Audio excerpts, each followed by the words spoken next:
Can you tell us a little about your family and your children's education so far? We are, I don't know, are we still young? A young couple. He's a pastor, he's in ministry, and I'm actually in education, and we have four small children.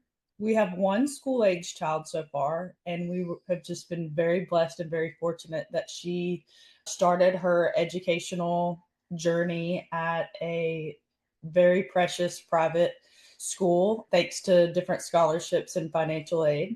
And then we're staring down the barrel of three more, hopefully going to her same school. What has it been like trying to afford the education you want for your kids? We feel very strongly it's worth it. You definitely measure how much can you sacrifice in order to make something like that happen. And we look at it from a year to year perspective. Like this year, in the last moments, she was granted some additional financial aid in July. So she was able to stay at the school that she's been at for the past couple of years after Gator wasn't funded. And we are hoping that something like that happens again this year. We love her school. What made you interested in the LA Gator program?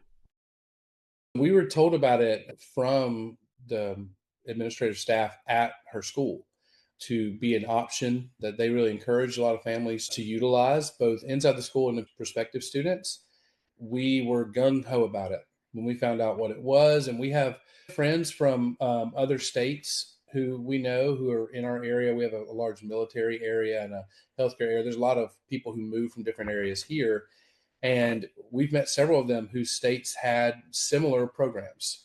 They just spoke very highly of how beneficial it was for their family, giving them a choice and feeling like for the first time they were able to somehow have some sort of opinion on their kids' educational upbringing.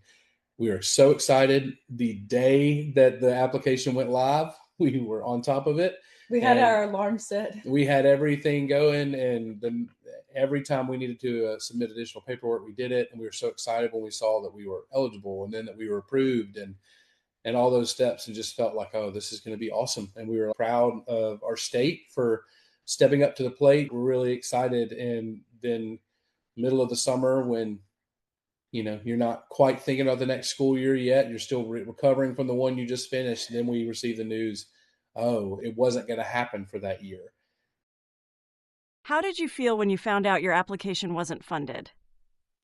Embarrassed to admit how devastating that news was. I was actually out of town and I got the email from the principal of our daughter's school, and they said, "Hey, Gator wasn't fully funded. This is looking a little bit differently than what we thought it might. We know this might affect whether or not your daughter can stay here." And I fell apart. I was so upset. I was so anxious. She's had just an incredibly seamless start in her education, wonderful teachers, very personalized education. I was halfway across the country and I called him just crying. I was so scared. I didn't know what that meant for her next year in school and how she might adjust to a change. And it's difficult because you start to plan and start to budget for your family around these things being there. And the way in which we found out being so close to the start of the new school year, it was hard, but also it was hard for me knowing that the entire school was getting this communication. And our school itself was not left with a lot of ways that they could step in and help bridge that gap, because even they had built a budget around what felt like promised funds. And so we just felt like a lot of different people who were sitting there going, oh no, what do we do? We're very thankful that it worked for us and that we were able to be really on top of it. You're having conversations about everything. Do we sell this car? What do we do? You start having all these conversations about where can we try to scrounge up any sort of money as a growing family. You're staring at all these things, and thankfully it worked out in our favor for this year, but we obviously know that it wouldn't be a smart way to live year to year. Well, in our last 3 years, it really has felt like a miracle every time. We've been surprised at how things have worked out pretty miraculously to give us the opportunity to send our daughter to this school. Did you reapply for LA Gator this year? Yeah, we set another timer, set another alarm, and we're probably the first people to apply, I would imagine. I'm a pastor, and the application went live on a Sunday morning at 9 a.m. And so I stepped into my office at 9 a.m. and had everything ready to go and had all the forms ready to make sure that we submitted because we wanted it's odd that it feels like it's such a race, like you have to be really on top of it. But then at the same time, you feel bad. Should it have to be this difficult? And then there's that nagging thought in the back of your head of, we're doing all this, but it's just going to be a repeat of last year. And so we wanted to be proactive. Our communication with the head of our daughter's school, which I think has maybe led to an opportunity like this to have this conversation with you, is however we can help. I know that they are in constant communication with state representatives and with our state government and lobbying on behalf of not just their school and how it affects their school, but people who desire and I believe deserve to be able to have a say in their children's education, not just those of a certain financial status. So that's been conversations we've had there, and we're open and willing, however we can, to try to encourage to make a different decision this year. What do you think when you hear the debate around LA Gator?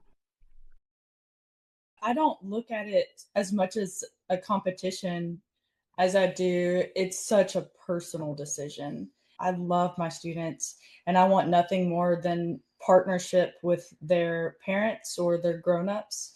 And that does require a level of inclusivity in some things that maybe on a personal level I don't necessarily align with. And so as a mom, having the opportunity to send my daughter to a school that does more closely align with our moral and our faith values is, again, the most important thing to me. And just seeing the gaps that this one size broad paintbrush stroke education approach has at the high school level, that's something I want to fight against in my own children. As a parent and a public school teacher, how do you think about school choice? As parents, we want the absolute best for our children. And we look at education as one of the most important things in their lives, especially during this age. Elementary school, having a really good foundation to their educational journey. And we look at that process as being deeply personal for us. And so from a public school perspective, that is such a hard job that our public school officials and that the state coordinators for our public schools have. They have an incredibly difficult job because they are painting with a incredibly broad brush for very specific and different situations. And it's just an impossible task to be able to give intentional and individualized education plans for every student when you have to fit into such a broad model. And that's where choice is really impactful and really beneficial. I did not ever think that I was going to be someone who wanted my kids to go to private school. I had opinions, as many people probably do, about private schools, but education has changed a lot since I was in my primary and secondary education. Standards have changed, objectives have changed, and that filters all the way down to where my daughter is as a current first grader. We don't know what the future holds for our family. This might be just a thing where our children might get to do private education for the very formational and foundational parts of their education as they then adjust to public school. We should just have that opportunity. The argument about, like, well, can we fund it? Can we do it? My opinion is that you invest in what you value most. And so my opinion would be that if we are a state who truly values education, and if we want to keep up with our neighboring states, Texas, Mississippi, which has exploded and has grown so much in their education and how much better that they're doing across the state, if we want to not just keep up, but excel in this area for our state, then yeah, you do have to put some financial backing there. Our state wins when our kids are better educated. Our state wins when young people are able to get more intentional and individualized education. And that's not going to be able to feasibly happen if every single child, other than the few who make up a socioeconomic class where they can afford it, if every other child has to be sitting in the same room, we won't grow. What message do you have for the legislature about LA Gator? Well, I would just say, as someone who watches their spouse teach in the public schools, and as someone who, again, I minister to students who are in our public schools, we love our public schools.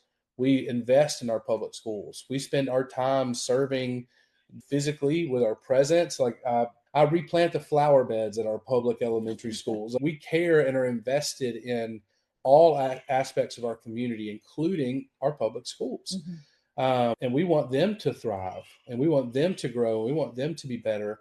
LA Gator for us might be something that, if it were to come to fruition, that takes place for 3 or 4 years as they get the foundation, and then they might be back in our public schools. We're not people who are opposed to public schools at all. We are people that, when we look at the way that we would like our children to be educated as a 5-year-old, we just find ourselves more aligning with a different option for right now.